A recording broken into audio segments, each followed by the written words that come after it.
Right, so we're going to look at Terry Eagleton's literary theory book here, and the question we are going to engage with is his introductory chapter. And his question seems somewhat odd in some ways, but although rather basic. What is literature? That's the question he asks. And he has a very interesting take on it.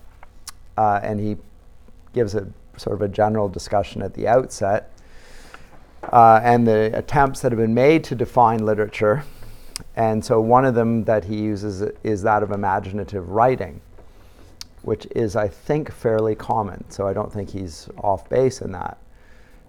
So literature is that which is requires the imagination of the artist, and it would be distinguished or contradistinguished from factual reporting of some sort. So a historical account would not be imaginative writing, and therefore wouldn't be literature. You would regard that as a history book, not a work of literature. And likewise, a philosophical text that would be dealing with certain. So not everything that's writing is literature. That's his point. And what would constitute literature would be something that would be, in general, probably more associated with the work of the imagination.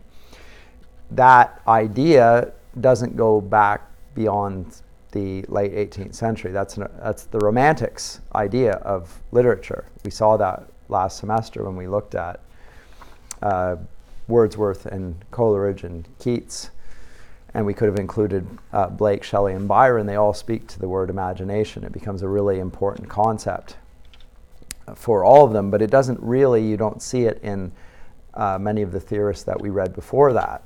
So that in itself is interesting, and one of the reasons I think it's valuable to look at things historically is just to see how things that we assume are essential to the discussions are not even used by foregoing generations. And then the question that arises out of that is just because it's different, does that mean that what comes later is invalid? And I don't think so. So maybe it is imaginative writing that constitutes literature. But he explores that, and then when he looks at it a little bit, you can see that many historical accounts. So, for instance, the father of history is Herodotus. If you read Herodotus, the ancient Greek historian, his telling of history is terrific. It's very entertaining.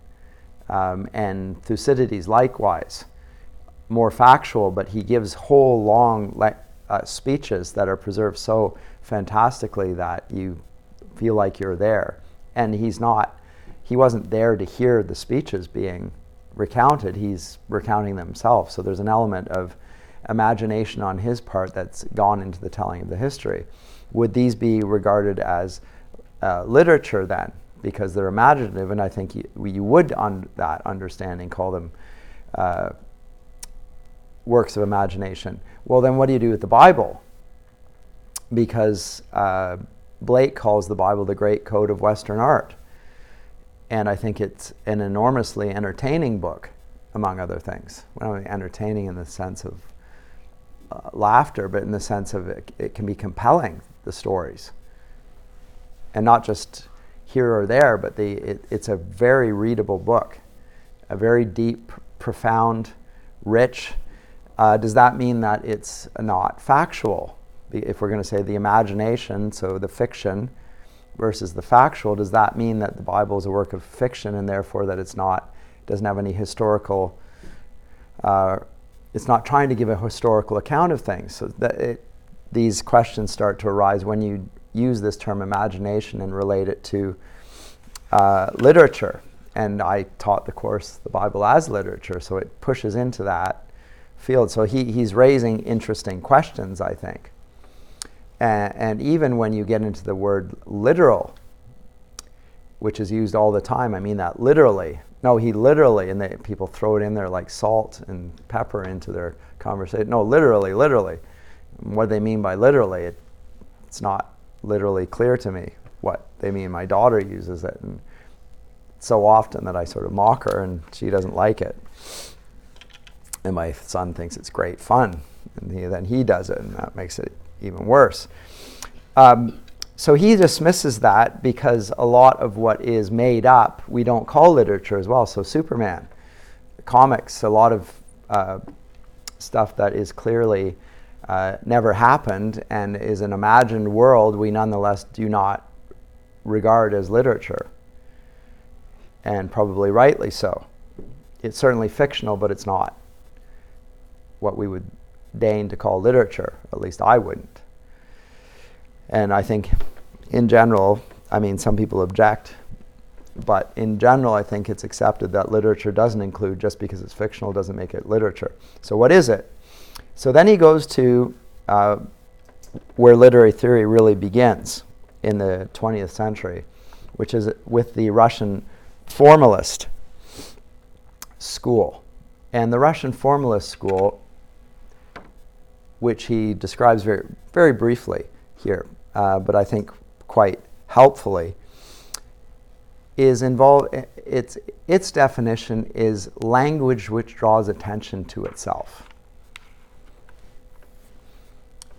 So literature is the use of language which draws attention to the use of language, which it's sort of a reflexive, self-conscious use of language. So I'm not trying to recount a story to you per se, or tell you what happened. It's more crafted, it's more artistic, it's more meditative, there's a reflection on it, and the way I'm telling it is as important as what I am saying. And so that is what the Russian formalists come up with, is the literature that draws attention to its own telling. I'm not saying I'm satisfied with that. I don't think it's correct.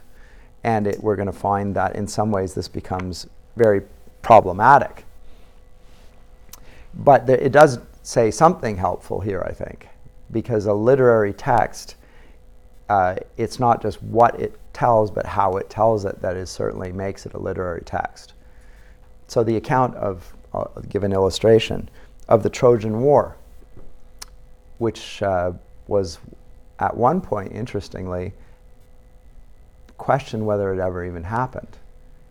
Is it a myth like Arthur's Britain? You know, is this a story that was told that about a place that may never have existed, but yet that people found it entertaining, potent, whatever? Is that the case? And then Troy was found in the 19th century, and it was excavated and so forth, and so yes, this did happen, etc. But even once you establish that, if you look at Homer's Iliad, it doesn't tell a lot of what you would put into a historical account. So it doesn't tell of the death of Achilles. And you know Achilles because he has an Achilles heel. He's shot in the heel. That's not in the Iliad. And the Trojan War ends with the destruction of the city of Troy. That's not in the Iliad, which you would think, I mean, any telling of the account is surely going to include the fall of the city and the death of its most famous hero, but it's not there.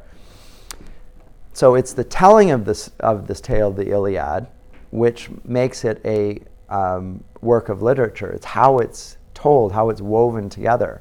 So there's something right in this account of it's a self-conscious artistic thing. But does that mean that what makes it literary is when we pay attention to the language? Is that what makes it literature? So part of what he says I will concede.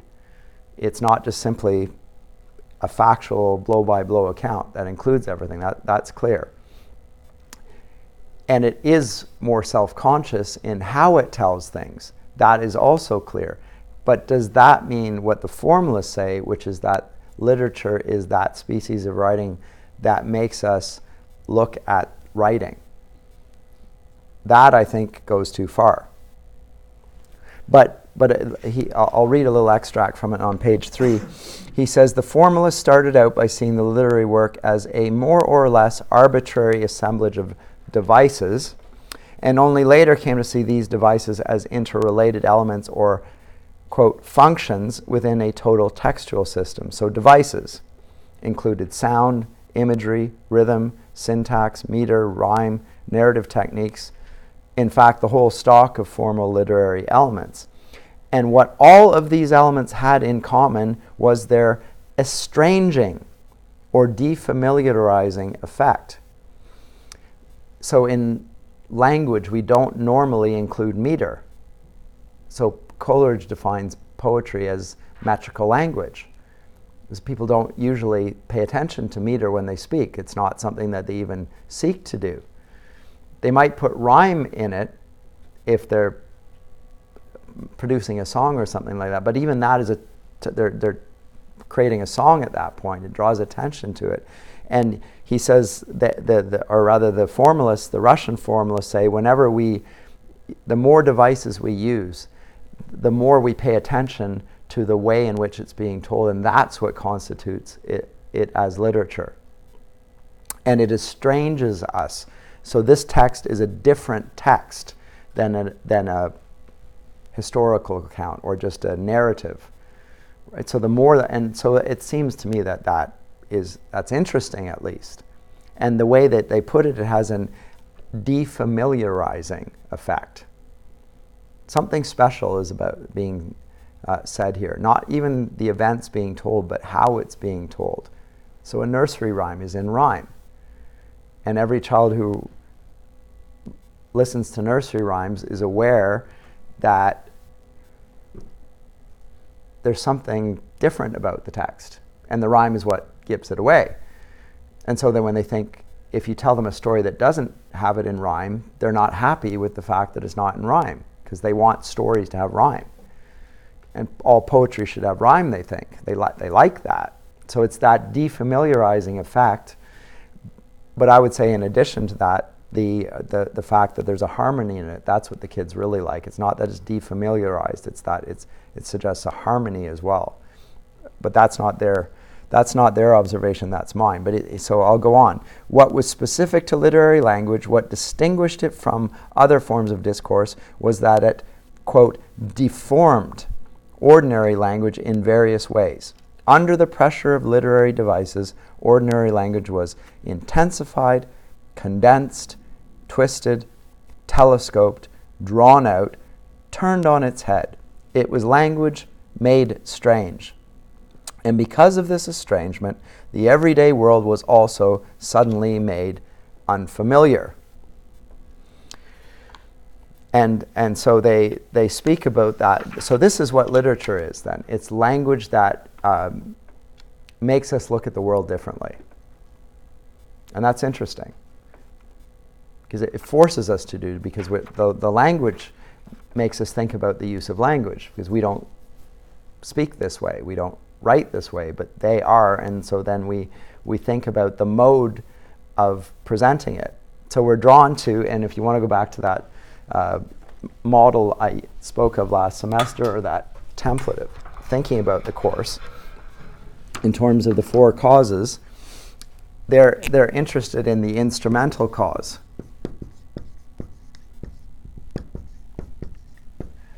So the language as an instrument or a vehicle, how is it presented? It makes us pay attention to that. It's not interested in the author, what the author intends by it. It's not interested in even the effect on the audience. It's interested in how it's being told. That's what literary language does. So it leaves out the question of the intention or purpose of the author. That's not really what literary language does. It draws attention to this, either the instrumental or the material cause. The actual devices used, etc. That's what literature is. Well, that's interesting. He says, but he notes, and here's the objection to some degree, but to spot a deviation implies being able to identify the norm from which it swerves. That's correct. So you can't be estranged from something unless something's normal. So what's the norm? And does the norm not have anything to do with literature? Right, it's the middle of page 4. Like, it's an objection, and it's a correct one. So yes, if literary language estranges us from the norm, it still assumes that we know what the norm is, and that they've left that out of consideration. So, and then he goes on, and I'll read a little bit of what he says here. though ordinary language is a concept beloved of some Oxford philosophers, the ordinary language of Oxford philosophers has little in common with the ordinary language of Glaswegian dockers. So the men who worked the shipyards in Glasgow, that's not their ordinary language. This was Coleridge's objection to Wordsworth's theory of poetry. He said he spoke in the language of men, the ordinary language of men. And as amongst the peasantry, in the midst of the beautiful forms of nature. And Coleridge says he's never met any peasant who spoke the way Wordsworth's peasants speak, ever. So, you're not being accurate here. This is not actually what's happening. And poetry never has done this either. And even your own doesn't do this. So, going back to Eagleton, the language both social groups use to write love letters usually differs from the way they talk to the local vicar.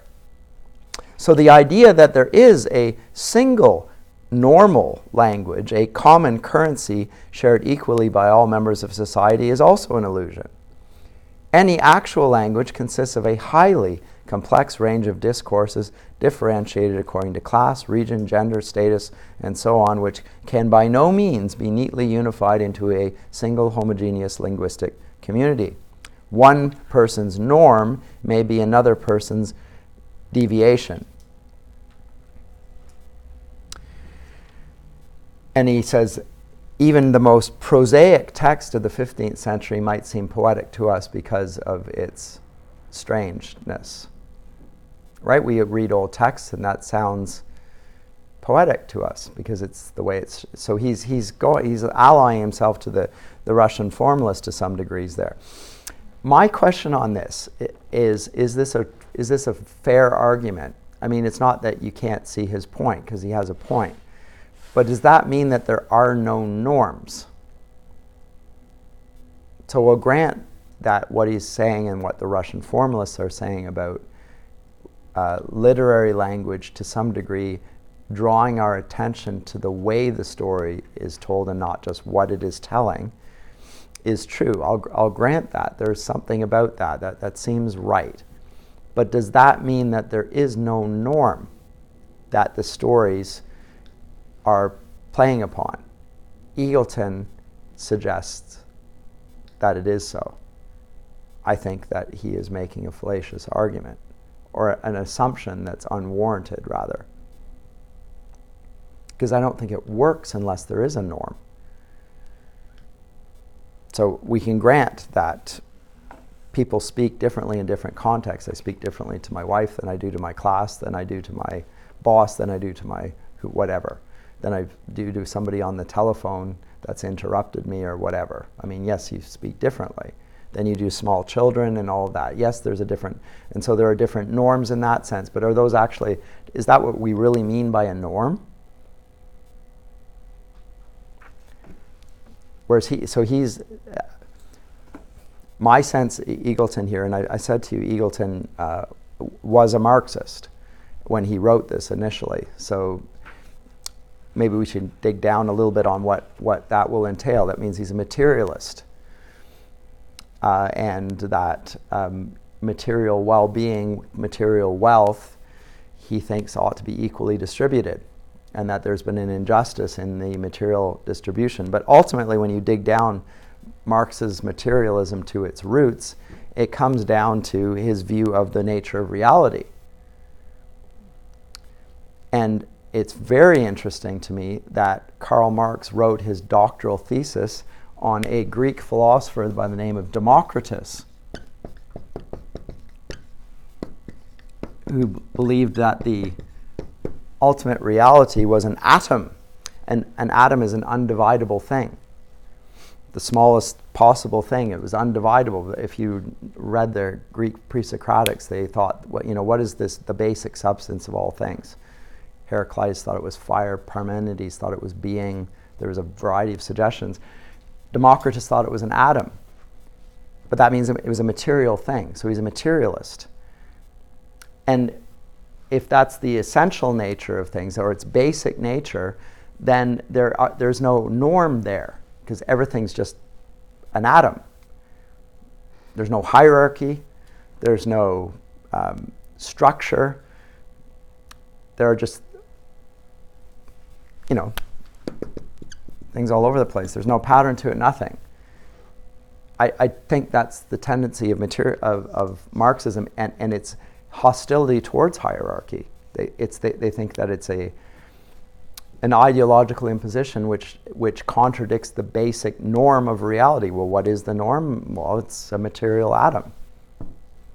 And all language is likewise. So that informs Eagleton's take on this. So his argument that these are norms, so that my norm for speaking to my wife and speaking to my class and speaking to my children and speaking to my boss are different, is a specious form of argumentation. Those aren't norms. Those are different expectations, but that's not what we mean by a norm.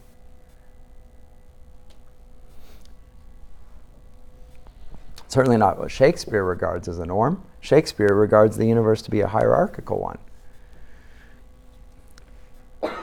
Is Shakespeare an ideologue? Is Shakespeare deluded about the nature of reality? He could be. But so could Eagleton with his atomistic view of reality. I think he could equally, at least we need to present it as a hypothesis. But because Eagleton is a Marxist and an atheist and a materialist, at least when he writes this, he disputes the normativity of any norm. And at that point, then he's also going to question what I think is demonstrably true to almost anyone, namely that there is such a thing as beauty, truth, goodness, justice, etc. In fact, his whole argument depends on the validity of those very things, and those are normative, right?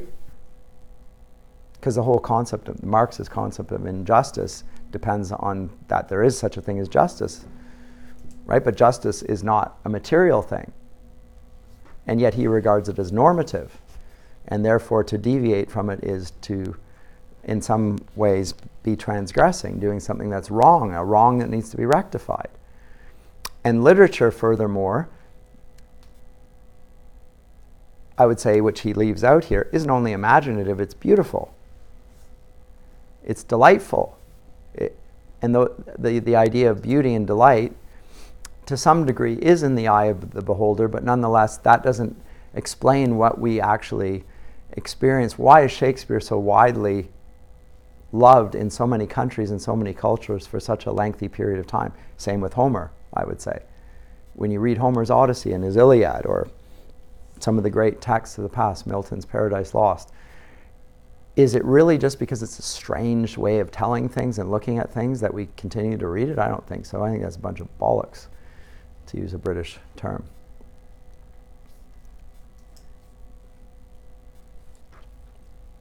The story is compelling. And what's compelling about it? It's not just the truthfulness of the story, it's the beauty with which it's told. In the sense that he is able, through the use of strange language, admittedly, to be entranced by the story we're hearing. I think that's it. But he doesn't talk about beauty and truth and goodness.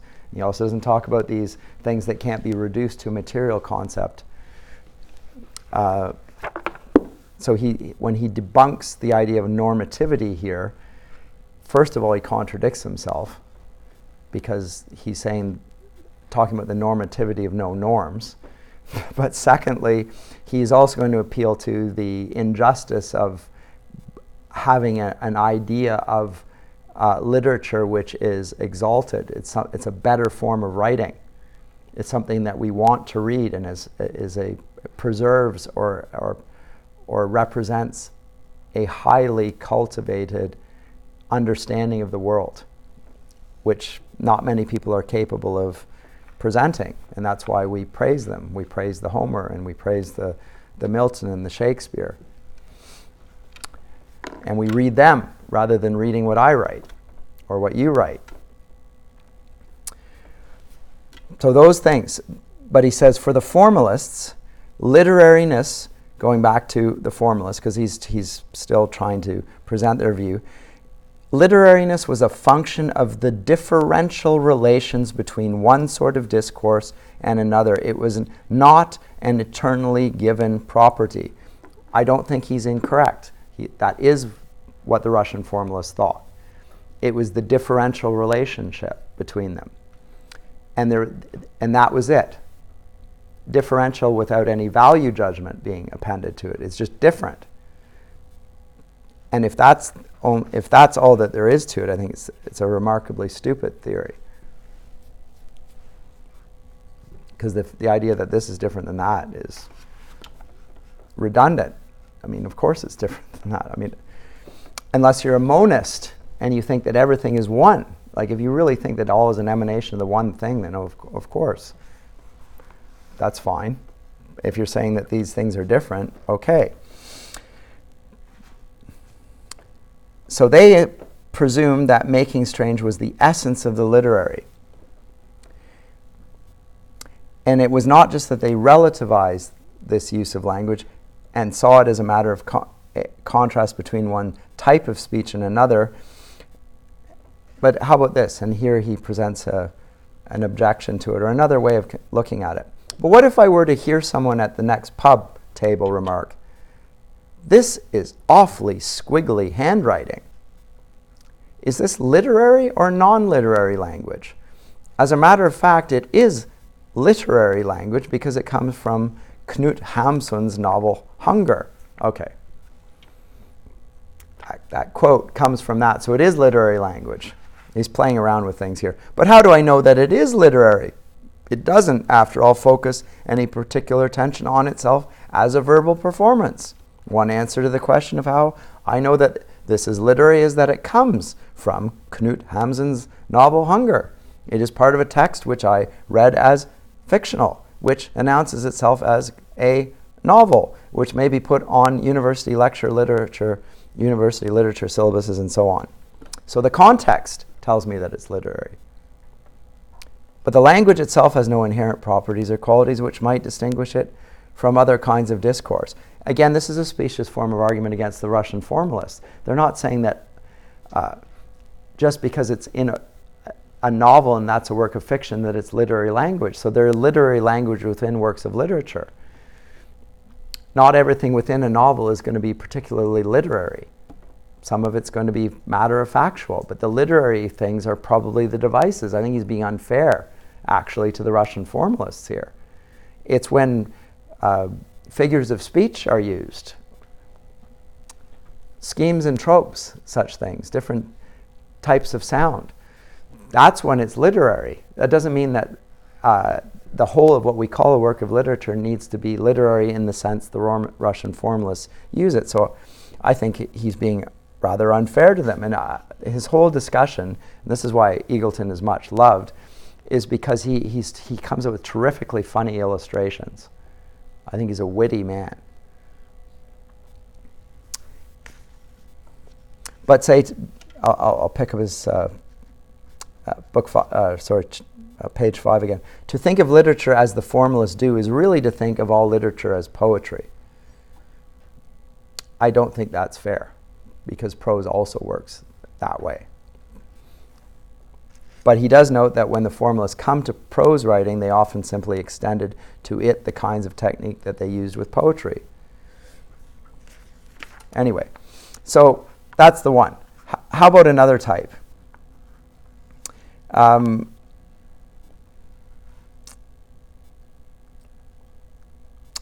this is another objection to the estrangement case.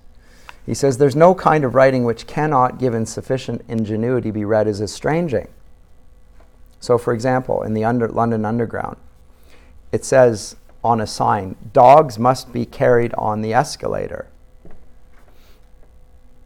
This is not perhaps quite as unambiguous as it seems at first sight. Does it mean that you must carry a dog on the escalator? So you can't get on the escalator unless you have a dog under your arm? So it says dogs must be carried on the escalator. So you have to go, until you can use the escalator, you have to buy a dog, grab a dog, pick it up. Is that what it means? Are you likely to be banned from the escalator unless you find some stray mongrel to clutch in your arms on the way up? Many apparently straightforward notices contain such ambiguities. refuse to be put in this basket, for instance, or the British road sign, way out, as read by a Californian. So refuse to be put in this basket in British English is the garbage. But you could read it as refuse to be put in this basket, right? Anyway. Right. Again, as I say, he's witty. But even leaving such troubling ambiguities aside, it is surely obvious that the underground, notice, could be read as literature. One could let oneself be arrested by the abrupt minatory staccato of the first ponderous monosyllables, find one's mind drifting. By the time it had reached the rich elusiveness of carried to suggestive resonances of helping lame dogs through life, and perhaps even detect in the very lilt and inflection of the word escalator a miming of the rolling up and down motion of the thing itself. This may well be a fruitless sort of pursuit, but it is not significantly more fruitless than claiming to hear the cut and thrust of the rapiers in some poetic description of a duel. And it has at least the advantage of suggesting that, quote, literature may at least be as much a question of what people do to writing as what writing does to them. Okay. There are other ways of defining literature. This is on page 7. No, that's not another way. That's another problem with it. Top of page 9. Bottom of 8, he says, so why is it, and what is the secret of why Charles Lamb, Lord Macaulay, and Jeremy, or Mill, not sure who the Mill is being referred to here, are literature, but not generally speaking Jeremy Bentham, Karl Marx, and Charles Darwin? Why are the former considered literature and not the latter? Perhaps the simple answer is that the first three are examples of fine writing, whereas the last three are not. So it's another possibility. So we've looked at the possibility of the Russian formalists. How about the idea of fine writing? This answer has the disadvantage of being largely untrue, at least in my judgment. But it has the advantage of suggesting that by and large people term literature writing which they think is good. An obvious objection to this is that if it were entirely true, there would be no such thing as bad literature. I may consider Lamb and Macaulay overrated, but that does not necessarily mean that I stop regarding them as literature.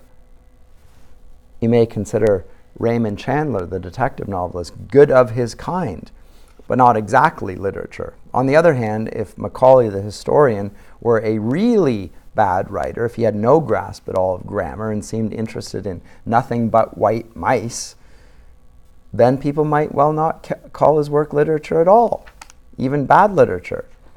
Value judgments would certainly seem to have a lot to do with what is judged literature and what isn't. Not necessarily in the sense that writing has to be fine, scare quotes, to be literary, but that it has to be of the kind that is judged fine.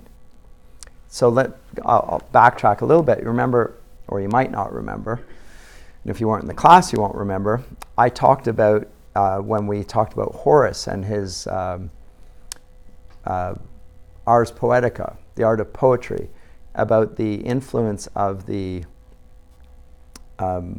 Hellenistic age in establishing genres and so forth, right? And when Horace writes this, he is to some degree just summarizing. He's not establishing. He's summarizing what is now come to him and is clearly accepted as genres of literature. So the epic and satire and and the ode, and is presenting them as such. Now these are kinds of writing, and so when we see this kind of writing, we consider it literature, right? I mean, that's what and people to this day refer to those genres of writing. So in first year English here, when I taught the epic, I said, here are the conventions of the epic, and they're followed by everyone who writes an epic, more or less. And that's why we identify it as an epic. It has certain features to it, and that's the kind of literature it is.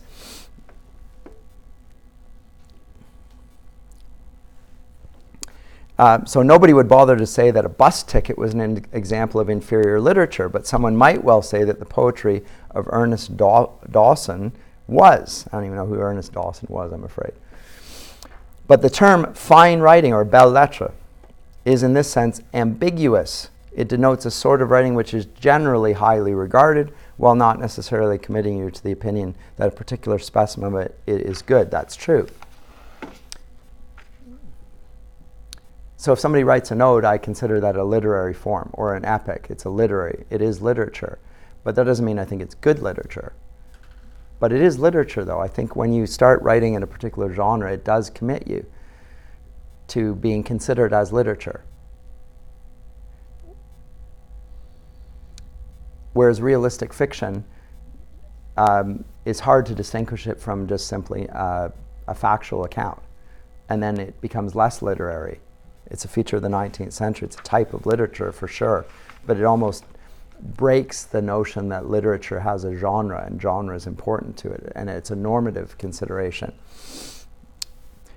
And so just because I write a ode doesn't mean that it's going to be, it does mean that I want it to be considered as literature. That I think is for sure. Whether I consider it good literature, that depends on how well I do it. So that's the belles lettres. But the lettres part of it is connected with considerations like genre. And I think Eagleton dismisses this a little bit too much. So he says the suggestion that literature is a highly valued kind of writing is an illuminating one. But it has one fairly devastating consequence. It means that we can drop, once and for all, the illusion that the category literature is objective, in the sense of being eternally given and immutable. Anything can be literature, and anything which is regarded as unalterably and unquestionably literature, Shakespeare, for example, can cease to be literature.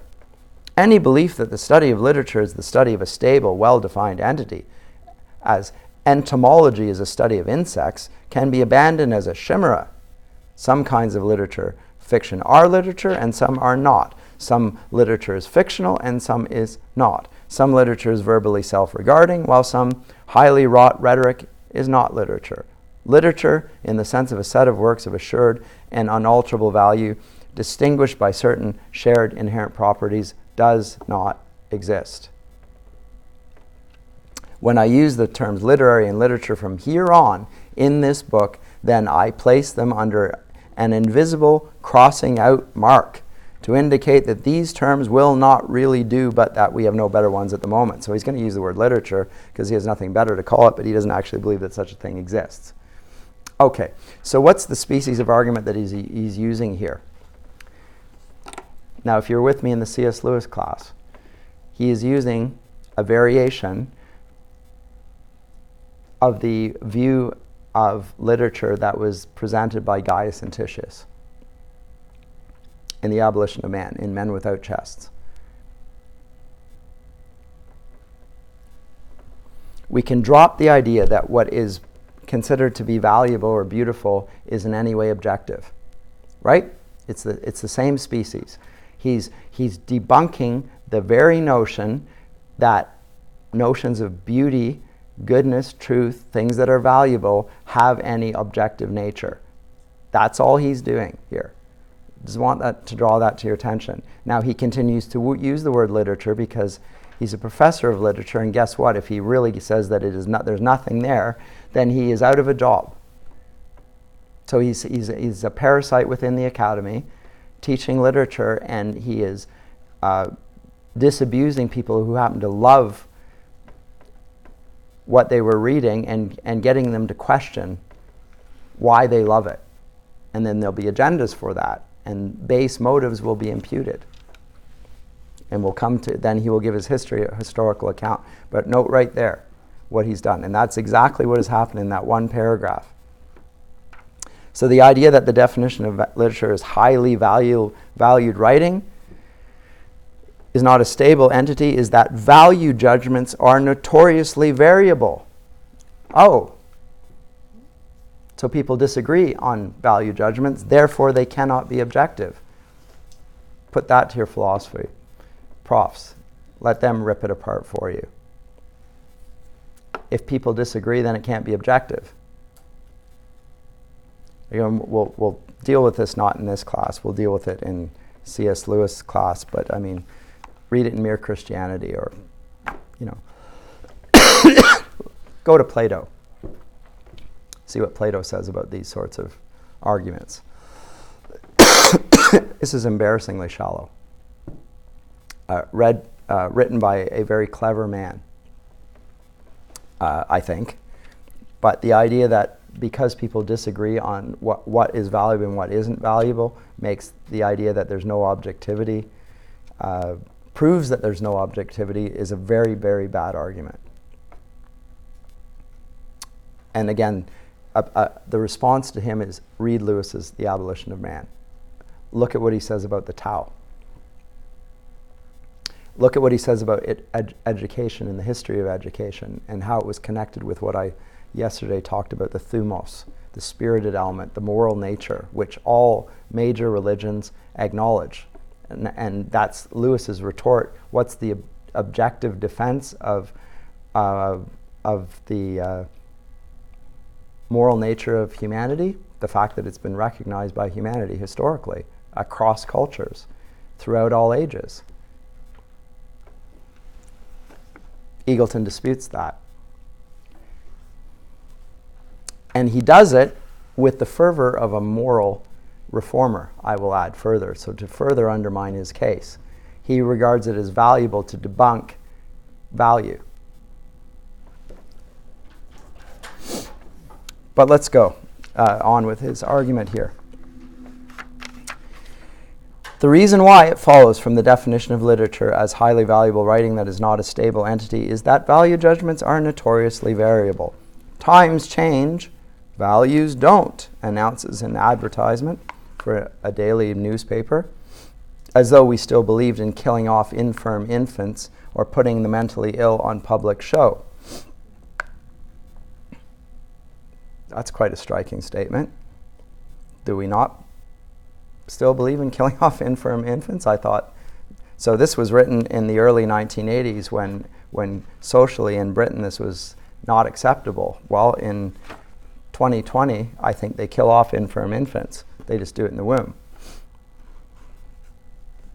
And also let them die on the table. Putting the mentally ill on public show. Well, actually, people advertise their mental illness publicly all the time now.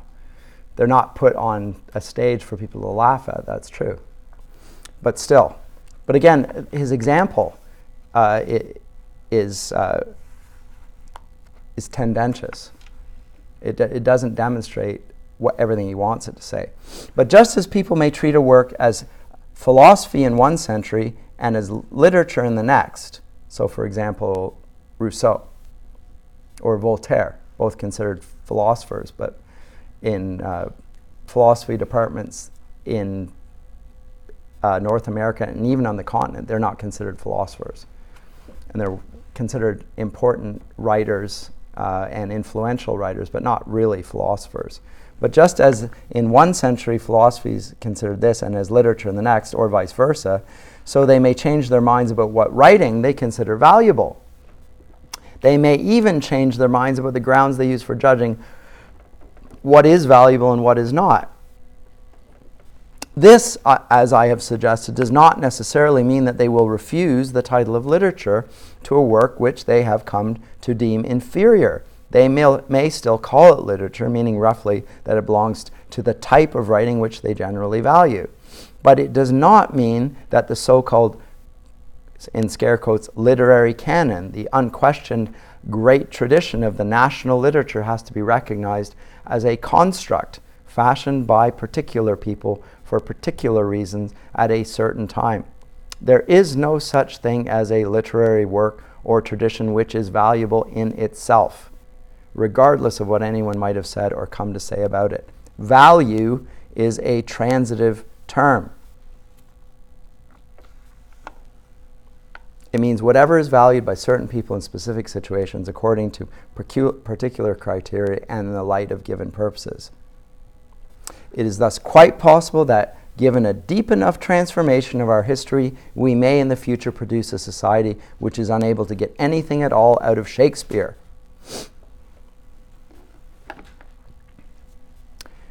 Now, so the counter argument for this is that there are 5 centuries that say the exact opposite against his hypothetical case, and it transcends cultures and languages. And I would say the same thing of the Bible as a literary work, even not even as the Word of God, but as a literary work. It's appreciated. People recognize it. Those who won't even call themselves Christians per se, or at least do it in an attenuated way, like Jordan Peterson regards it as a powerful, meaningful, rich way.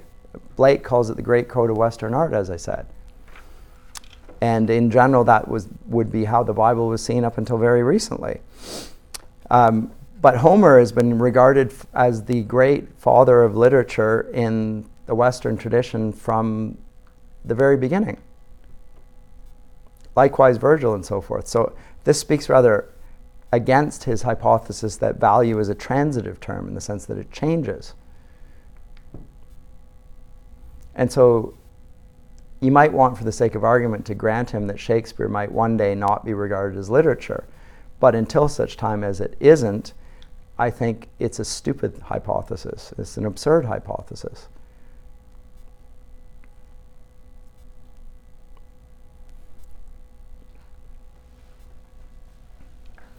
Karl Marx, he says, was troubled by the question of why ancient Greek art retained an eternal charm, even though the social conditions which produced it had long passed. Why was he troubled by this? Because it contradicted his view of reality. That's why he was troubled by it. But anyway, I'll go back to Eagleton and stop interrupting him. Even though the social conditions which produced it had long passed. But how do we know that it will remain eternally charming, since history is not yet ended? Let us imagine that by dint of some deft archaeological research we discovered a great deal more about what ancient Greek tragedy actually meant to its original audiences, recognize that these concerns were utterly remote from our own, and began to read the plays again in the light of this deepened knowledge. One result might be that we stopped enjoying them. It might be. But until such time as it is, I don't want to listen to you. So it's a hypothesis. It's the debunking. It's the Gaius Anticius thing again. And note that it's presented in terms of objectivity. He's trying to see it dispassionately. And the demonstration that it's dispassionate is he's debunked value. So he claims not to be making value judgments. Right? So this is an objective look at it. He's not unlike the benighted souls like myself that think it's valuable. He's not prone to making value judgments. He's just making a scientific objective statement debunking value judgments and regarding value judgments as subjective, which I think is an objective statement about value judgments. And so he contradicts himself. And so he hates value and the idea because it connects things with things like transcendence that he wants to deny. And he does everywhere deny. And that's what literature does. It actually, the beautiful does suggest transcendence. So he's part of what I said last time is, in this class and in others, is an extended assault in the 20th century and into the 21st on beauty.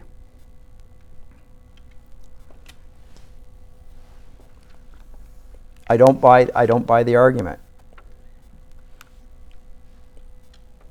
But he does acknowledge that, in a sense, what he said is untrue, because he does say the claim that knowledge should be value-free is itself a value judgment. He admits that on page 12.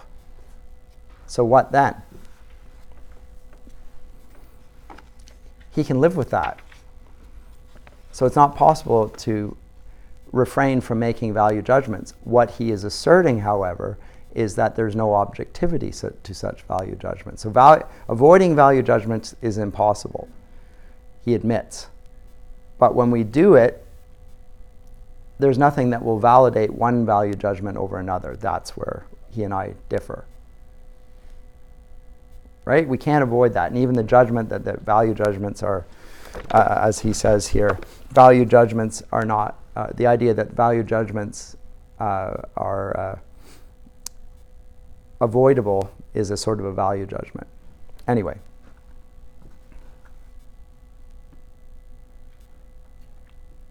A thorough analysis of my tastes in food would probably reveal how deeply relevant they are to certain formative experiences in early childhood, to my relations with my parents and siblings, and to a good many other cultural factors which are quite as social and non-subjective as railway stations. This is even more true of the fundamental structure of beliefs and interests which I am born into as a member of a particular society, such as the belief that I should try to keep in good health, that differences of sexual role are rooted in human biology, or that human beings are more important than crocodiles. We may disagree on this or that, but we can only do so because we share certain deep ways of seeing and valuing which are bound up with our social life and which could not be changed without transforming that life. Nobody will penalize me heavily if I dislike a particular Donne poem, but if I argue that John Donne is not literature at all, then in certain circumstances I might risk losing my job. I am free to vote Labour or Conservative, but if I try to act on the belief that this choice itself merely masks a deeper prejudice, the prejudice that the meaning of democracy is confined to putting a cross on a particular ballot every few years, then in certain unusual circumstances I might end up in prison. Anyway.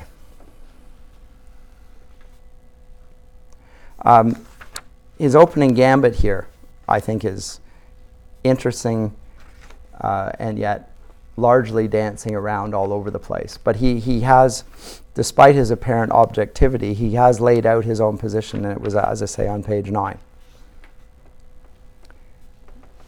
The idea that literature is a particularly valued kind of writing, and it's eternally so, he says, is forget it. Not so. We will continue to use the word literature because we have nothing to replace it, but really the idea that literature is a particularly valuable kind of writing, he does not accept it. Very plain. Takes you 9 pages to get there, which is fine. It leads up to it.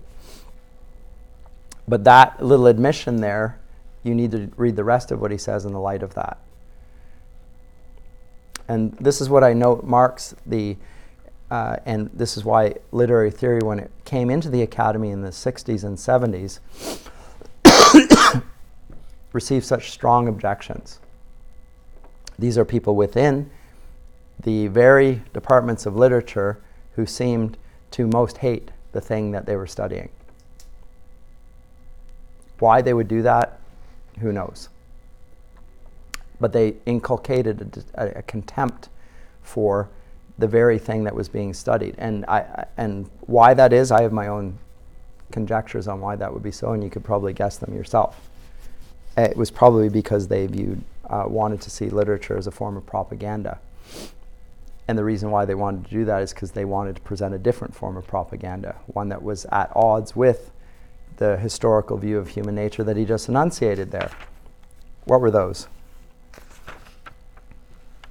So the idea that I should try and keep in good health. What society doesn't think that? Is there such a society? I don't know of one. That differences of sexual role are rooted in human biology. Actually, every society historically until the present thought that. It's not a new thing. And he grew up thinking that way. He no longer does so. And or that finally, or that human beings are more important than crocodiles. Again, there are places where that's not considered so, perhaps. And it might be in cultures like India, where a human being has no value. They don't see mankind made in the imago Dei. And he's effectively acknowledging that he's grown up in a Christian society, and so certain norms are being but he's suggesting that those norms are not valid. But do you want to say something, Sarah? I was going to say, like the good health one, I think nowadays there's also this idea that... Well, what does good health mean even, right? Yeah, and a lot of people, they say that there's been like fat shaming, that sort of thing, and now they're saying that it's okay to... It's okay to be fat? Yeah, and it's like, Yeah, so then they get in the trouble of the physical versus mental health, right? Yeah. Because most people acknowledge that being overweight, I mean, it's objectively, like if you carry extra weight, it's harder on your heart, so it's not good for your health, right? And I don't think there's any medical opinion that disagrees with that. Carrying extra weight it's harder on your heart, so in that sense, it's going to shorten your lifespan. But to tell somebody that might be to, yeah, right, and then because of mental health. But is it really mental health? To say something that somebody doesn't want to hear, does that really affect their mental health? If it were the case, then how would you avoid offending somebody? Because you don't even know what's going to offend them. If it is as radically fluid as he's suggesting, then you've got the problem of how would you avoid doing that thing? Boy, you're looking awfully fit. Why are you saying that? Oh, I was trying to compliment you. What makes you think that I'm so vain as to wish to be complimented, right? Did you think I was fat before? I mean, you can go on and on. I mean, the possibility of being offended is limitless.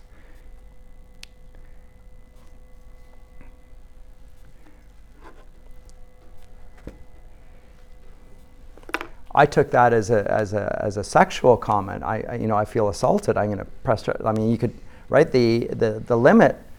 There's no limit to the possibilities if somebody wants to be offended by those things, and so his point is taken. But there are certain norms and contexts where you'd say, well, it was meant as a compliment, right? Just that illustration. But you're right, the fat shaming.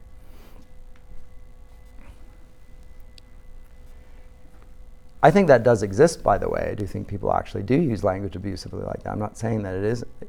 But is that really an assault on their health? A lot of comedy depends on that, by the way. That's why I think people can't be funny anymore.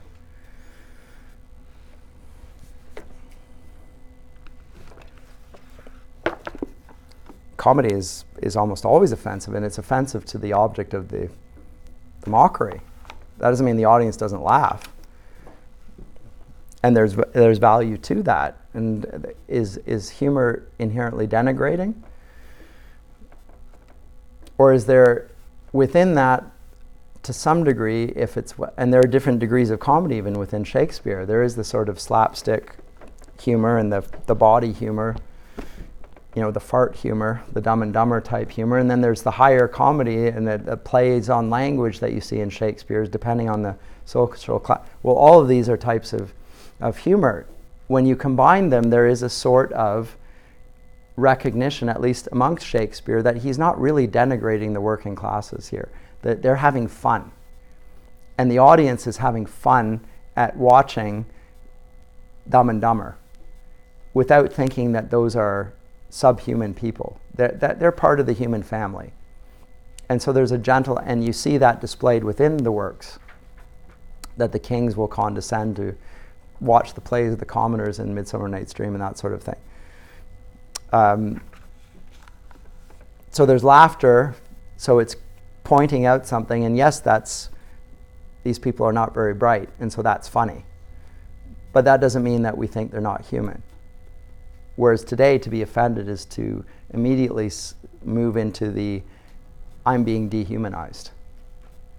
And why is that? Because that's the real shift in language. And why is that? And it goes back to, and I don't have the book, The War on the Word, which I say is a war on human nature as well. And I think that's what Eagleton is doing here, both of those things. So the questioning of what is literature and saying that it is nothing, effectively, is at the same time an assault on culture and is at the same time an assault on human nature. It's not a direct assault, and that's why it's more dangerous. And if I was the C.S. Lewis responding to this, I'd probably be gentle to some degree with him, saying he doesn't really mean what this would invariably, the effect of what this invariably would be, except I think he probably did. Not fully, but to some degree. He's writing in Britain in the 1980s, so this is Margaret Thatcher in the backdrop, and a lot of class consciousness and a lot of serious conflict and miners' strikes and all that sort of. So that is there, and again the the wealthy and the privileged in Britain, in the sense that this is unfair and unjust, and the system is, and the society is very ossified, and you can't rise up the classes, as it were. You can't make yourself a better person because you have a local accent and you're not acceptable in this so he's got that there, and so there's an anger in it, right?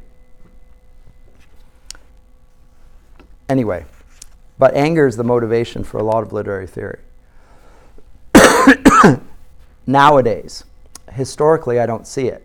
Last semester, we looked at varieties of literary theories, and I didn't see anger in it, or the motivation to denigrate, whereas here I see it. It's debunking. It's the debunking motif. It's clever people trying to demonstrate how clever they are by demonstrating that people before them were not very clever, which is just playground pettiness.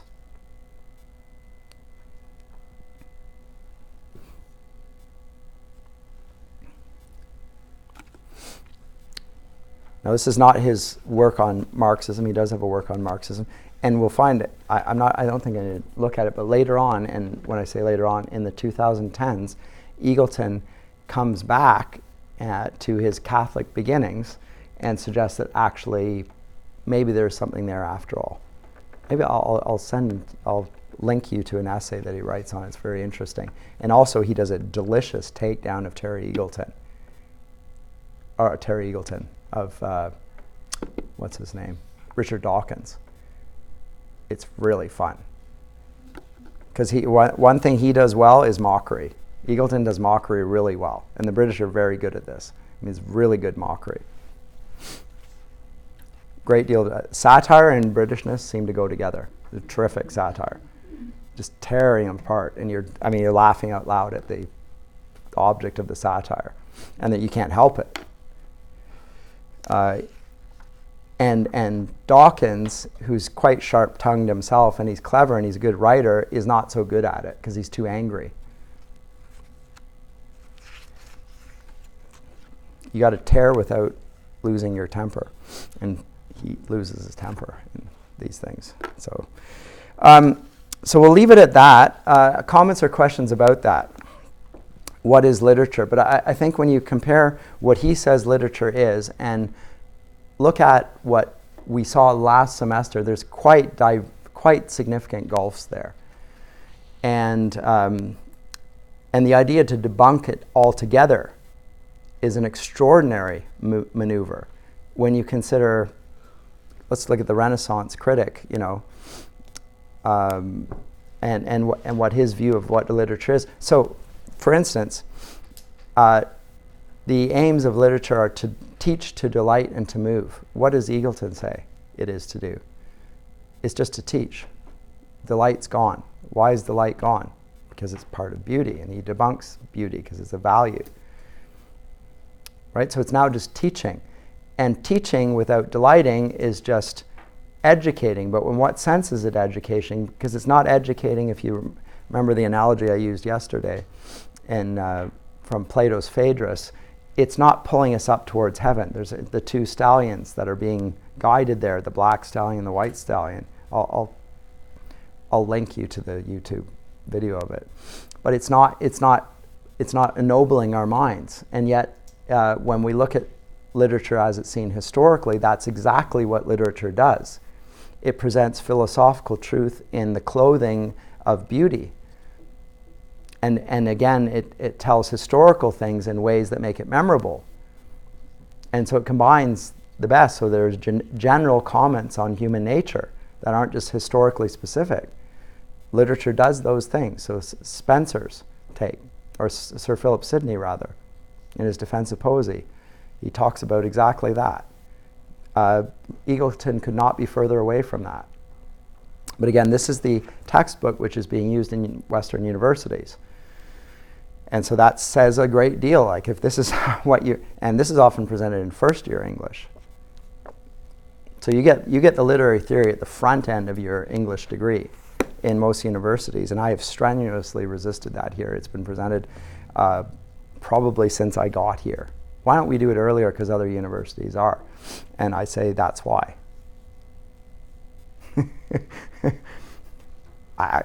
because they're doing it, and that's why. No, I don't mean that seriously. Because its view of literature, I'd like people to delight in it and get some context. We'll get the books of literature that we're going to refer to under our collective belts, and then I can refer to them in the class. And then now we can do literary theory on them and look at what would a feminist say about the portrait of Lady Macbeth. Expecting that everyone's read Macbeth. And now we can talk about that and different views of feminism looking at Lady Macbeth. And that has great value at that point. But if you front load it and present it at the beginning, particularly if you take Eagleton's, the beginning is what we're about to study as literature is actually not literature. It's just what some people have called literature. And what does it demonstrate then? That somebody had an agenda. And who had the agenda? And then you know who had the agenda. Yes? I think it also taints a person's original thoughts on a book as well. It does. It imputes a motive there, and it takes you away from the one thing that makes it distinctly literary, which is the delight that you took in reading it. Because that's why people read it. They take delight in it. If you take that away from them, they never want to read again. I saw this in my studies over the years. And by the way, I did not take lit theory as an undergrad. I did a double major so that I could avoid it. If you did English, I did English and history, and I thereby avoided that dreaded fourth-year literary theory course.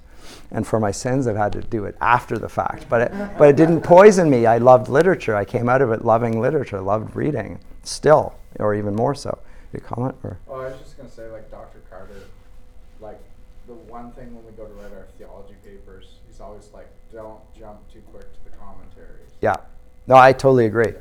And in fact, you remember in my first year course, I say, do not use secondary sources. Yeah. Don't. I won't let you. That's why.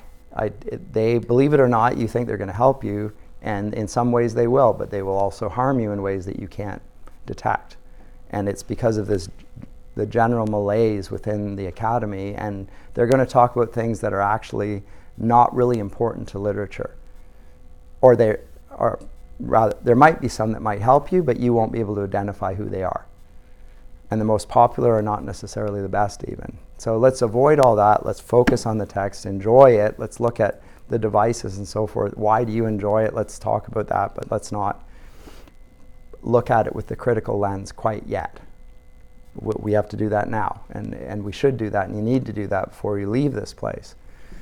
Because now you're going to have to talk with other people about literature, Shakespeare, whatever, and you'll have a different take on it than them, and yet you'll also be able to engage with the way they look at it. And I think it's, in my experience from graduates here, they say that they look at things very differently than all of their peers at grad school. And they often hear, oh, I wish I had done that. So I feel affirmed in that. In the sense that the students coming out of here believe what they had was valuable. That's good. Yeah. And at that point, I care about what the students think. At the beginning, I don't care too much. By the end, I do.